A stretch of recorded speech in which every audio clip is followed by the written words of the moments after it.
सहनाववतु सहनो भुनक्तु सह वीर्यं करवावहै तेजस्विनावधीतमस्तु मा विद्विषावहै। ओम शांति शांति शांति। वैदिक जीवन पद्धति की इस कक्षा में आप सभी का हार्दिक स्वागत है, अभिनंदन है। वेदो अखिलो धर्म मूलम, वेद सब सत्य विद्याओं का पुस्तक है। वेद का पढ़ना, पढ़ाना, सुनना, सुनाना तथा अपने आचरण में लाना हम सभी का परम कर्तव्य है।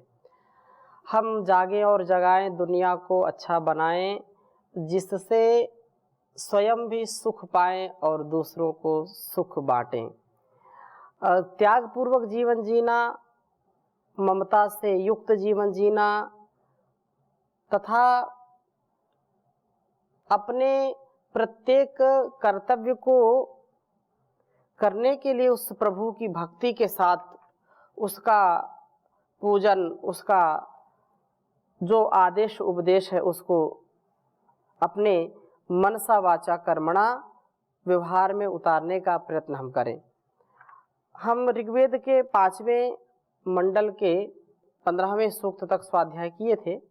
आज हम आगे चलेंगे और अपने ज्ञान से, अपने अनुभवों से उत्तमोत्तम कर्मों को करते चले जाएं। तो उस दृष्टि से 18वें सूक्त में, अष्टादश सूक्त में कुछ मंत्रों का स्वाध्याय हम करते हैं। बहुत ही सुंदर वेद मंत्र हैं। तो 18वें सूक्त के प्रथम मंत्र में कहा कि प्रभु पूजन से दिन का आरंभ करें। यदि हम प्रभु पूजन से दिन का आरंभ करते हैं तो दिन हमारा अच्छा होता है। इस पर चर्चा करेंगे। प्रथम वेद मंत्र को आपके समक्ष लिखता हूं मैं। ओम प्रातरग्निः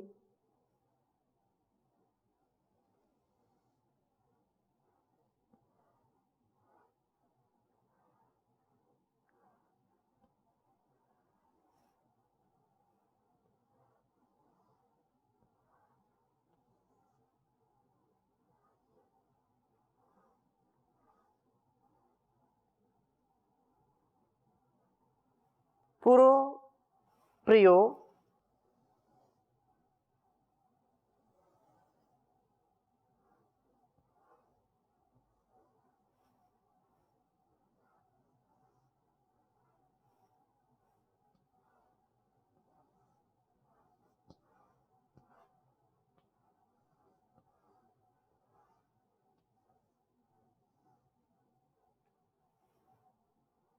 विषः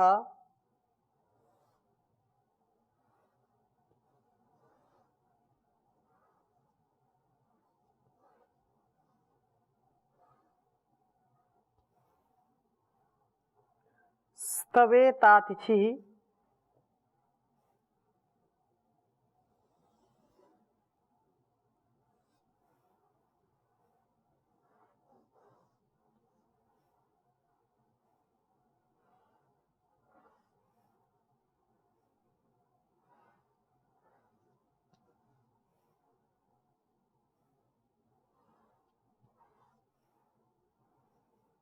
स्तवेतातिथिः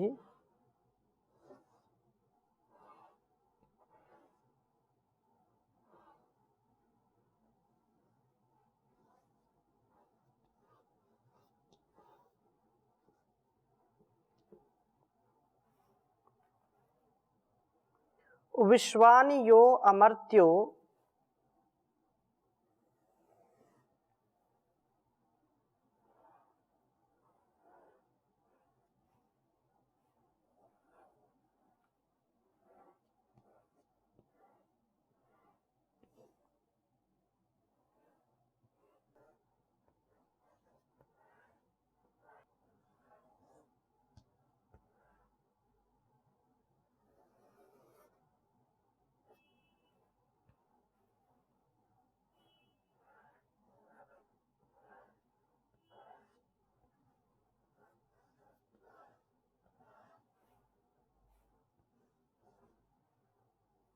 विश्वानि यो अमर्त्यो हव्यामर्तेषु रण्यति।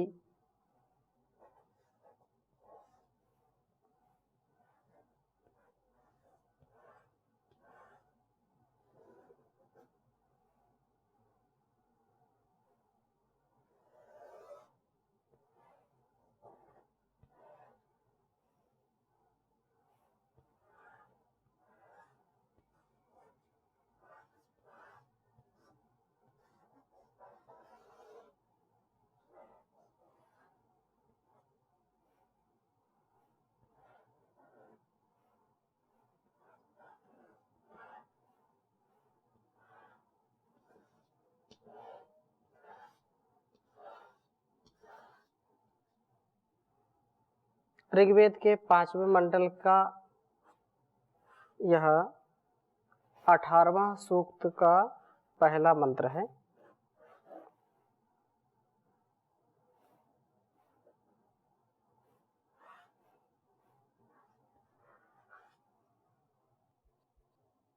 ओम प्रातरग्निः प्रोप्रियो विषः तवेतातिथिः विश्वानि यो अमर्त्यो हव्यामर्तेषु रण्यति।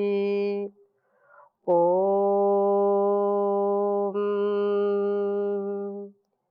प्रातरग्निः प्रोप्रियो विषः स्तवेतातिथिः विश्वानि यो अमर्त्यो हव्यामर्तेषु रण्यति। बहुत सुंदर बात कही है। हे विषः, हे प्रजाओं, प्रातः दिन के आरंभ में यह अग्रणी प्रभु स्तवेत तुम्हारे से स्तुति किया जाए, जो प्रभु पुरु प्रिय उत्तमोत्तम वर्णीय हव्य पदार्थों के द्वारा हमें प्रेरित करने वाले हैं। अतिथि ही अत सातत्य गमने, हमें सुंदर प्रेरणाओं को देने के लिए निरंतर प्राप्त होने वाले हैं। प्रभु कभी भी अपनी प्रेरणाओं को रोकता नहीं है, वह सतत कृपा बरसाता रहता है। हम कृपा पात्र बने, हम अपने आप को इतना योग्य बना लें कि उस प्रभु की कृपा हमारे ऊपर बरसने लगे। अर्थात हम अपने आप को उत्तमोत्तम गुणों से युक्त करें और उत्तरोत्तर बढ़ते रहें। तो दिन के आरंभ में यह जो अमृत है यह बरसता है। जो दिन के आरंभ में अग्रणी प्रभु की स्तुति करता है, अर्थात प्रातः उठ करके जो ध्यान मग्न हो करके ध्यानात्मक स्थिति में उस परमात्मा का गुणगान करता है, उसका प्रियाचरण करने के लिए कटिबद्ध होता है, संकल्प लेता है, अर्थात वेदानुकूल आचरण करने का स्वभाव जो उसका है उसको और वह तीक्ष्ण करता है कि प्रभु की यह जो विशेष हमारे ऊपर कृपा है वह कृपा और बनी रहे, जिससे मेरा यह आज का दिन बहुत श्रेष्ठ हो, बहुत ही अच्छा हो, उत्तम उत्तम कर्मों को मैं करूं, इससे पीछे ना रहूं। तो हमें सुंदर प्रेरणाओं को देने के लिए निरंतर प्राप्त होने वाले प्रभु, ये प्रभु ही है वास्तव में जो कि अमर्त्यः अमरण धर्म होते हुए मर्तेषु मनुष्यों में विश्वानि सब हव्याः सब हव्य पदार्थों को रण्यति चाहते हैं, कामयते। हमें प्रभु उन सब हव्य पदार्थों को प्राप्त कराते हैं जिनसे हम जीवन को अच्छा बनाते हैं, उन सभी हव्य पदार्थों को प्रदान करते हैं जिससे हमारा भरण पोषण होता है, हमारी रक्षा होती है, हमारी सुरक्षा होती है। विश्वानि संपूर्ण यो अमर्त्य हव्या, जो परमात्मा अमृतत्व से युक्त है, जो अजर है, अमर है, अविनाशी है, वह इस आत्मा को जो इस शरीर में विशेष रूप से व्यवस्थित करता हुआ, क्योंकि यह शरीर भौतिक है और इसके अंदर जो आत्मा है वह अभौतिक है, उस संपूर्ण व्यवस्था को व्यवस्थित करने वाला वह सबसे बड़ा जो व्यवस्थापक है परमात्मा, उसने हमको व्यवस्थित किया हुआ है। हमको प्रभु हव्य पदार्थ से युक्त करता है, जो कल्याणकारी पदार्थ हैं उनको प्राप्त कराता है। कितने प्रकार के फल फूल मेवा, कितने प्रकार की सब्जियां, कितने प्रकार के अन्न, कितने प्रकार के जल, अलग अलग प्रकार से हमारी भरण पोषण की जिम्मेदारी उसने ले रखी है और वह बहुत ही अच्छी प्रकार से इसको करता है। तो यहाँ पर विशेष बल ये दिया है कि प्रभु के पूजन के साथ हम दिन का आरंभ करें। ये इतनी कृतज्ञता, इतनी भक्ति भाव का जो भाव यहाँ पर दर्शाया जा रहा है, उसके पीछे एक ही मूल में बात है कि हम इस सारे संसार को जो विचित्रताओं से भरा पड़ा है उसको हम देखें और अनुभव करें कि वास्तव में इस संसार को चलाने वाला इसका कोई नियामक है, कोई व्यवस्थापक है जो चला रहा है।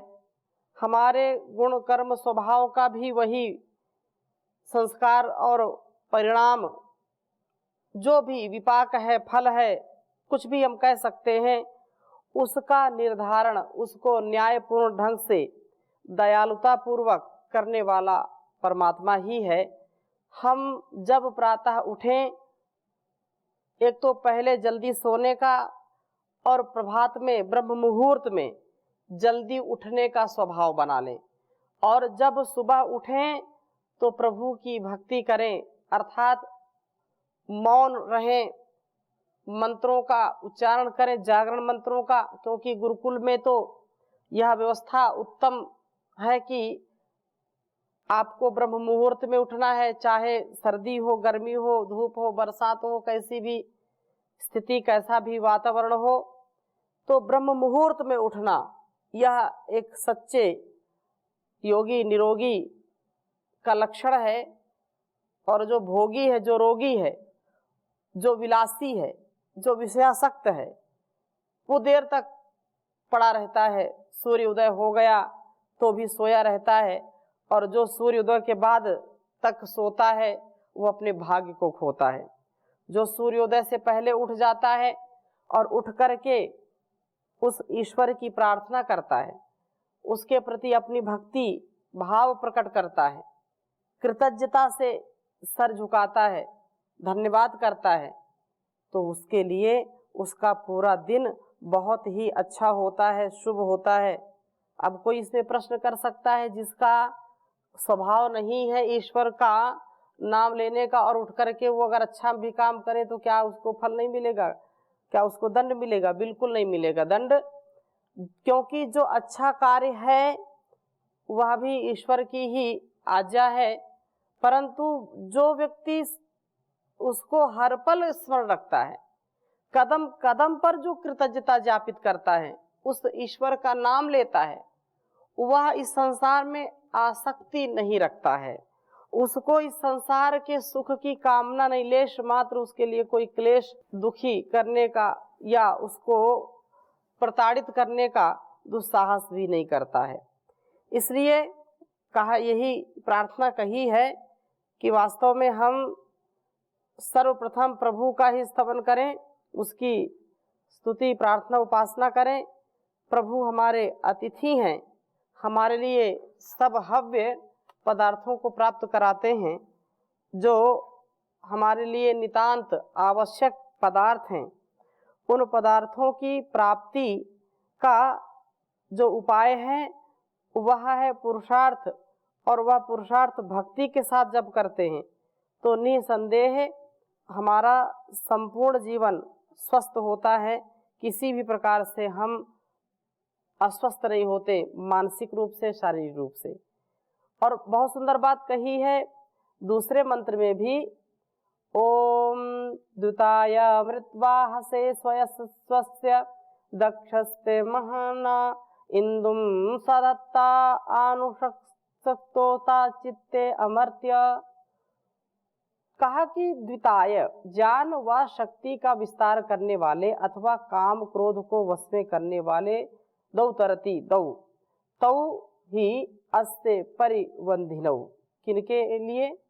जो कि मृत वाह से इंद्रियाश्वों को शुद्ध करने वाले हुआ है, उसके लिए है प्रभु आप स्वस्ते दक्षस्ते अपने बल के महना देने के लिए होइए। द्वित मृतवाहसद, आप अपनी शक्ति हमको दीजिए। यह शक्ति संपन्न व्यक्ति शक्ति संपन्न बनता हुआ अमर्त्य अमर धर्मा प्रभो तेसा स्तोता, आपका वह स्तोता निश्चय से आनुषक निरंतर इंदुम शक्ति को देने वाले सोम को धत्ते धारण करता है। प्रभु स्तवन से वासनाओं को छिन्न भिन्न करके वासनाओं का आक्रमण अपने ऊपर होने नहीं देता और इस प्रकार सोम के रक्षण का संभव होना सुनिश्चित होता है। यह सुरक्षित सोम ही वस्तुतः शक्ति संपन्न हमको बनाता है। आज का जो दौर है, जो वर्तमान की परिस्थितियां हैं, उसमें बहुत ही कठिन, बहुत विकट संकट हैं। इस प्रकार से जो यहाँ उपदेश दिया है ऐसा जीने के लिए, लेकिन हमको जहाँ चाह है वहाँ पर राह है। चाह से युक्त होकर के जब व्यक्ति कार्य करता है तो उसको वैसा वातावरण भी मिल जाता है। इसलिए हम अपने परिवेश को शुद्ध करें। परिवेश हमारा जितना शुद्ध होगा, जितना अच्छा होगा, उतना ही हम अपने इस जीवन का सदुपयोग कर पाएंगे। भोगो नहीं, भागो नहीं, जागो। इंद्रियों पर हम नियंत्रण प्राप्त करें और इंद्रियों पर नियंत्रण प्राप्त करके उस प्रभु की जो शक्ति हमारे जीवन में मिलती है, जीवनी शक्ति जो मिलती है, उस जीवनी शक्ति से हम स्वयं का तो कल्याण करेंगे ही करेंगे, इसके साथ साथ समाज और राष्ट्र और संसार का भी अतिशय कल्याण कर सकते हैं। तो इसमें लेश मात्र भी हमको कष्ट नहीं होना चाहिए। काम क्रोध को तैरने वाले शुद्धेंद्रिय पुरुष को प्रभु की शक्ति प्राप्त होती है। यह प्रभु का स्तोता सोम रक्षण के द्वारा शक्तिशाली बनता है। सोम का रक्षण, जो सोम रक्षण है, वास्तव में जो अंतिम धातु है, वह अंतिम धातु ही जैसे किसी दिए में, दीपक में जो ईंधन जलता है तेल के रूप में, वही इस शरीर में तेल के रूप में कार्य करने का सामर्थ्य अंतिम धातु शुक्र का है, सोम का है। जितना वह हमारे शरीर में संतुलित रूप में व्यवस्थित होगा, ऊर्ध्वरेता हम होंगे, ऊर्ध्वचेता होंगे, उतना हमारा सामर्थ्य बढ़ेगा। बौद्धिक, शारीरिक, आत्मबल भी बढ़ेगा, मनोबल भी बढ़ेगा। और जब आत्मबल बढ़ा है, मनोबल बढ़ा है, तो शरीर बल बढ़ेगा और हम वास्तव में इस जीवन को बहुत सुंदर बना सकते हैं, जीवन की गति को आगे बढ़ा सकते हैं। कभी भी रोग दोष से ग्रसित नहीं होंगे, मोह में कभी ग्रसित नहीं होंगे। तो इस प्रकार से यह बात कही है, क्योंकि रचने वाला तो परमात्मा है और इस संसार का जो बहुत ही सुंदर जिसने निर्माण किया है, रचना की है, वह तो अत्यंत ही महनीय है।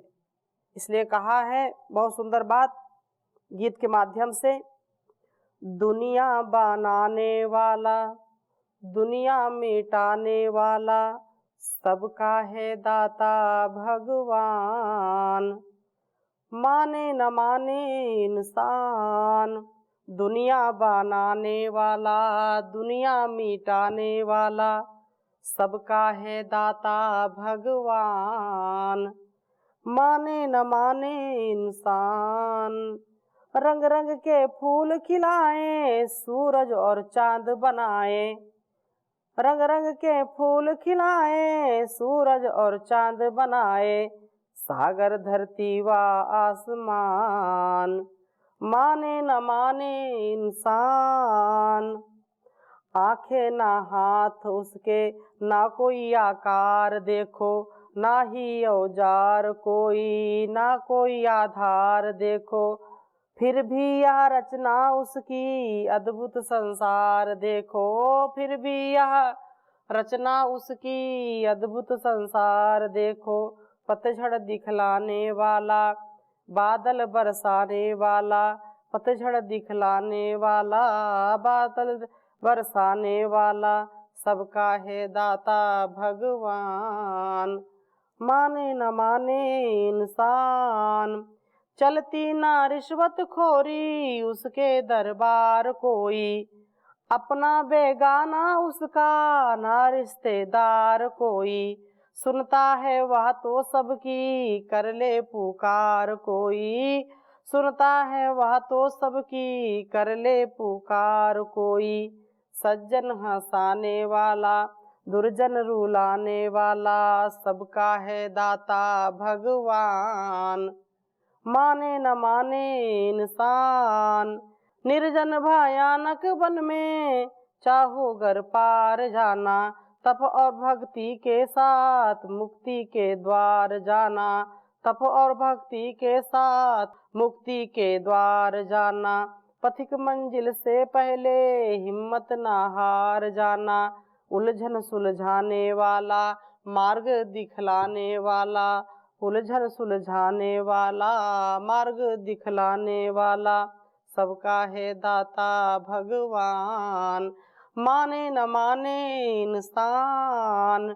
दुनिया बनाने वाला, दुनिया मिटाने वाला, सबका है दाता भगवान, माने न माने इंसान।